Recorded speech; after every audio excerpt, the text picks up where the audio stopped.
So students, thank you for being the part of the commando journey. Salute है आपके commitment को जिसको आप लेकर के तैयारी में आगे बढ़ रहे हैं। तो आइए प्रीवियस क्लास के होमवर्क को सॉल्व करते हुए हम क्लास को आगे बढ़ाते हैं। प्रीवियस क्लास में आपके लिए एक होमवर्क था कि इस डिवीजन को सॉल्व करना था, फ्रैक्शन ऑफ डिवीजन पर टॉपिक पे था। तो आइए इसको सॉल्व करके आपका आंसर चेक कर लेते हैं कि आपने कितना सही किया है। ओके, लेते हैं फर्स्ट क्वेश्चन को। पहला क्वेश्चन था हमारा 18/80 डिवीजन 90/96। तो डिवीजन को सॉल्व करने से पहले हम इसको मल्टीप्लिकेशन में कन्वर्ट कर लेते हैं। तो 18/80 मल्टीप्लाई ये हो जाएगा 96/90। तो 18 से हम काटेंगे तो देखिए क्या होगा, 18 1 जा 80 और 80 5 जा 90 और 16 से इसको काटेंगे तो 16 5 जा 80 और 16 6 जा 16 छक्का 96। तो ऊपर क्या बच जाएगा 6 और नीचे आ जाएगा 5 5 जा 25, 6/25। ये हमारा आंसर हो जाएगा। तो एक फर्स्ट क्वेश्चन को हमने सॉल्व कर लिया। ये आपके हो गया क्वेश्चन नंबर 1 का सॉल्यूशन। ठीक है, अब देखते हैं क्वेश्चन नंबर 2 का सॉल्यूशन। ये तो इसको सॉल्व करेंगे। 2 क्वेश्चन है हमारे पास कि 84/75 डिवीजन 63/2 कर लेते हैं 225। चलिए इसको सॉल्व कर लेते हैं। पहले मल्टीप्लाई में कन्वर्ट करेंगे तो क्या होगा, ये हो जाएगा 84/75 मल्टीप्लाई 225 ऊपर हो जाएगा, नीचे 63 हो जाएगा। अब इसको काटेंगे कैसे, काटते हैं 7 से इसको काटेंगे तो 12 आएगा, इसको 7 से काटेंगे तो 9 आएगा। 25 से काटते हैं, 25 3 75 और ये कटेगा तो 9 बार में कटेगा। तो 9 से 9 कट गया हमारा और 3 4 जा 12। तो ये हमारा ऊपर केवल 4 बचा, नीचे 1 बचा तो वो नहीं लिखेंगे। तो इसका आंसर क्या हो जाएगा 4। ये हो जाएगा हमारा आंसर। तो एक ये क्वेश्चन भी हमने कर लिया, इसको हमने कर लिया। इसको भी मिनिमाइज करके ऊपर कर देते हैं। ये क्वेश्चन ये भी हो गया। चलिए आगे हमारा क्वेश्चन है ये 45/96। इसको भी लिख लेते हैं 45/96 डिवीजन 75/128। ये 5 है। तो इसको सॉल्व करते हैं उसी तरह से बिल्कुल 45/96 लिख लेंगे, डिवीजन को कर देंगे मल्टीप्लाई और ये हो जाएगा 128/75। तो ये देखिए 45 और 75 15 से कटेगा, 15 3 45, 15 5 75। इसको काटते हैं, किसी एक संख्या से भाग देते हैं। 4 से भाग देंगे तो यहाँ 24 आएगा, इसको 4 से भाग देंगे तो 4 3 12, 4 दूना 8। अब ये 8 से कटेगा, 8 3 जा 24 और 8 चौका 32। 3 से 3 कट गया तो क्या बच गया हमारा 4/5, 4/5। ये आंसर हो गया। तो एक ये सलूशन हो गया। ठीक है, तो इस तरह से सारे क्वेश्चन हमने कर लिए। तो चलते हैं आज के टॉपिक की ओर, देखते हैं आज की क्या नई लर्निंग है। तो ये है, आज हम लोग सीखने वाले हैं कि कंपैरिजन ऑफ फ्रैक्शंस, भिन्नों की तुलना हम लोग आज पढ़ने वाले हैं। भिन्नों की तुलना हम लोग पढ़ेंगे। तो कुछ चीज़ें आप जानते हैं कि भिन्न की तुलना में आप जानते हैं, अगर सम हर भिन्न हो, जिनके हर समान हो, ऐसे भिन्न को बोलते हैं सम हर भिन्न। तो जब भिन्न के हर समान हो तो उसकी तुलना करना सबसे आसान है। जो अंश बड़ा होगा भिन्न क्या हो जाएगी, बड़ी हो जाएगी, ये आप जानते हैं। तो ये 5/7 यहाँ बड़ा होगा, 7/11 5/11 में 7 बड़ा हो जाएगा, 8/9 2/9 में 8 बड़ा हो जाएगा, इसका तुलना करना बिल्कुल आसान है। 14/15 और 9/15 में ये 14/15 बड़ा हो जाएगा। ये आप जानते हैं, ऑलरेडी आप जानते हैं, इसलिए मैंने इसको ज़्यादा एक्सप्लेन नहीं कर रहा हूँ। सम अंश, अगर हर अंश बराबर है तो इसको आप नहीं जानते तो जान लीजिए कि अगर अंश बराबर तो जो हर छोटा होगा वो भिन्न क्या हो जाएगी, बड़ी हो जाएगी। जो हर छोटा होगा वो भिन्न बड़ी हो जाएगी, क्योंकि इसके कम टुकड़े हो रहे हैं, इसमें 11, इसमें ज़्यादा टुकड़े हो रहे हैं, तो ये क्या हो जाएगा, छोटा हो जाएगा। अंश समान है तो जो हर छोटा होगा वो भिन्न क्या हो जाएगी, बड़ी हो जाएगी, इस तरह से। तो यहाँ 7/9 बड़ा है, यहाँ क्या बड़ा है, 8/15 बड़ा है। तो ये चीज़ें वो हैं जो आप जानते हैं। लेकिन अब सीखेंगे क्या हम लोग, अब सीखेंगे असमान अंश और हल वाले भिन्न की तुलना। इस तरह से दिया हो, किसी को 4/7 दिया है, 5/6 दिया है, 11/13 दिया है, 13/17 दिया है, तो ऐसे भिन्न में हम लोग कैसे जानेंगे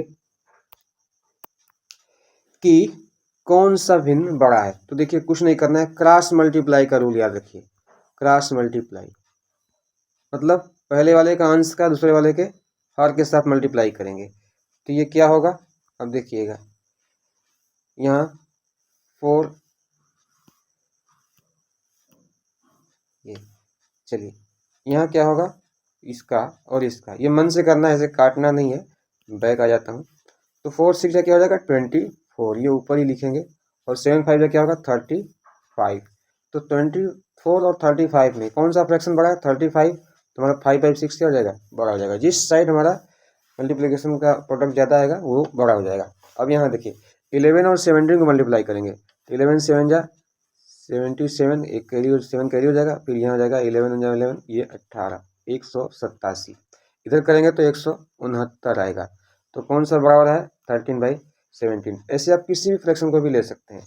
जैसे मैं और लिखूँ तो 9/10, और यहाँ मैं ले लेता हूँ 11/13 ले लेता हूँ। ये हो जाएगा 13 9 117 यहाँ होगा, और 11 10 में 110 होगा। तो ये भिन्न क्या है, और कौन बड़ा है, 117 बड़ा है, तो ये 9/10 हमारा क्या हो जाएगा, बड़ा हो जाएगा। इस तरह से है। एक और ले लेते हैं, जैसे 7/13 है, और यहाँ है 11/15 है, ठीक है। तो 15 7 105 यहाँ आएगा, हम ये मन में करना है।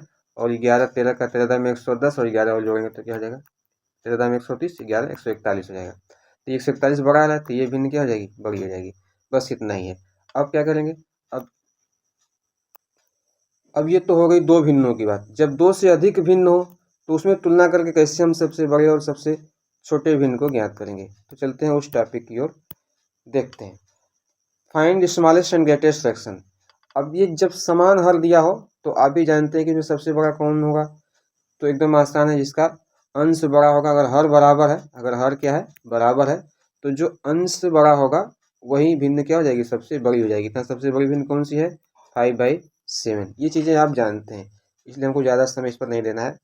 अब कोई यहाँ हर बराबर है तो सबसे बड़ा कौन है, जो अंश बड़ा है। तो यहाँ अंश क्या बड़ा है, 11 बड़ा है, तो भिन्न कौन सी बड़ी हो जाएगी, 11/15। ये चीज़ें आपको पता है, ये मैंने केवल रिवीजन कर दिया। अब नहीं जानते हो तो जान भी गए कि ये अंश, अगर हर बराबर है तो जो अंश बड़ा होगा वही भिन्न क्या हो जाएगी, सबसे बड़ी हो जाएगी, ठीक है ना। तो यहाँ सबसे, अब यहाँ क्या है, अंश बराबर है, ध्यान दीजिएगा। अब अंश बराबर है तो जो जिसका हर सबसे छोटा है वो भिन्न सबसे बड़ी होगी। तो यहाँ सबसे बड़ा क्या होगा, 3/, अच्छा लेकिन हमको सबसे छोटा खोजना है। तो सबसे छोटा खोजना है तो इसका हर बड़ा है, तो भिन्न क्या हो जाएगी, सबसे छोटी हो जाएगी। 3/11 क्या है, सबसे छोटा भिन्न है। ध्यान दीजिएगा, सबसे छोटा यहाँ पे दिया हुआ है, इसलिए हम लोगों ने 3/11 लिया। अगर बड़ा देता तो क्या लेते, 3/4। पहले वाले में क्या था, बिगेस्ट बिगेस्ट बड़ा ही पूछा था। तो ये प्रश्न को भी ध्यान से देखना है। अब फिर ये है, समान अंश है और लेकिन पूछा है स्मॉलेस्ट, सबसे छोटा कौन है। 8/11, 9 8/9, 8/15। तो सबसे छोटा कौन होता है, इसका अंश सबसे क्या होगा, जिसका हर सबसे बड़ा होगा। तो सबसे बड़ा हर किसका है, 8/17 में। तो आंसर क्या हो जाएगा हमारा, 8/17, 8/17। इसमें स्मॉलेस्ट खोजना है, लेकिन अब क्या किया है इसमें, इसमें अलग अलग आंसर हर दिया है, तो वो वाला रूल इसमें नहीं चलेगा। अब इसको कैसे करना है, इसको थोड़ा समझना पड़ेगा, ठीक है। तो थोड़ा सा समझ लेते हैं। इसमें एक चीज़ वही करना है, जैसे वहाँ क्रॉस मल्टीप्लाई से हम लोग कर रहे थे, तो यहाँ भी क्रॉस मल्टीप्लाई के द्वारा हम पहले सबसे छोटे को पहले लिखेंगे, सबसे पहले छोटे को लिखेंगे। छोटा सबसे पहले लिखेंगे और बड़ा अपने आप आ जाएगा। बड़ा के लिए आपको करना नहीं है, जो बच जाएगा वही क्या हो जाएगा, बड़ा हो जाएगा। तो ये चीज़ें हम लोग करने वाले हैं। तो आइए शुरुआत करते हैं सबसे छोटे को। अब क्या करेंगे, 2 का कंपेरिजन करेंगे, 2 का हम कंपेरिजन करेंगे। इसमें जो छोटा होगा उसका अगले के साथ करेंगे, फिर इसमें जो छोटा होगा फिर उसका अगले के साथ करेंगे। तो 7 3 21, 7 3 21 और 4 5 20। छोटा क्या है, 5/7। अब 5/7 और 8/13 का करेंगे। 13 5 65 यहाँ आया। अब इसके लिए तो ये नहीं है, इसके लिए तो क्या आ गया, 65 आ गया और 7 8 56। तो कौन छोटा हो गया, हमको 8/13। अब क्या करना है हमको, 8/13 का और 7/9 का कंपेरिजन करना है। तो 9 8 यहाँ हो जाएगा 72। ये लिखना नहीं है, मन से भी लिख सकते हैं, रफ भी कर सकते हैं। और 13 7 91। तो सबसे छोटा क्या मिला हमको, 8/13। तो एक 8/13 को हम सबसे पहले यहाँ लिख लेंगे, 8/13। अब 8/13 हमारा क्या हो गया, आउट हो गया। अब ये इसको हमने लिख लिया। तो अब इसमें जो बचा है उसी में कंपेरिजन करेंगे। तो 7 1 21, 4 5 20। तो ये छोटा कौन आ रहा है, 5/7। अब 5/7 और 7/9 का करते हैं। 9 5 45 और 7 7 49। तो ये 5/7 45 छोटा लग गया। तो इसके बाद हम लोग लिखने वाले हैं 5/7।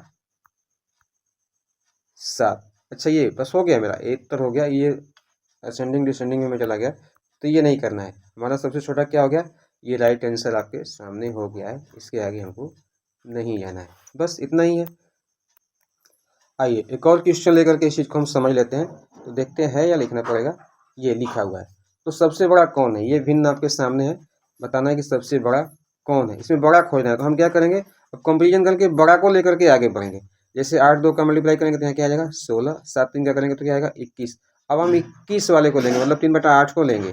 3/8 का इसे 5/4 के साथ करेंगे। तो 4 3 12, 8 5 40। ये बड़ा हो गया। तो अब 5/4 का और 9/7 का करेंगे। बड़ा हम ले रहे हैं, क्योंकि हमको बड़ा लिखना है इसलिए हम बड़ा ले रहे हैं। तो 9 5 45, 4 7 28। तो ये 5/4 क्या आ रहा है, बड़ा आ रहा है। तो हम 5/4, ये क्या हो जाएगा, ये हमारा आंसर हो जाएगा 5/4। आई होप आपको क्लियर हो गया होगा। नहीं क्लियर हो गया तो इस वीडियो को फिर से देखिए, और जो आपको होमवर्क देते हैं उसको फिर सॉल्व करेंगे, तो फिर वहाँ से भी आप समझ लेंगे। तो आपको देते हैं अगला आपको टास्क। ये टास्क आपके लिए है, ये टास्क आप कर लीजिएगा। सामने स्क्रीन पे दिख रहा है, तो इसको आप पहले स्क्रीनशॉट ले लीजिए, इसको सॉल्व करके आइए। मिलते हैं नेक्स्ट क्लास में, तब तक के लिए थैंक यू फॉर ज्वाइनिंग।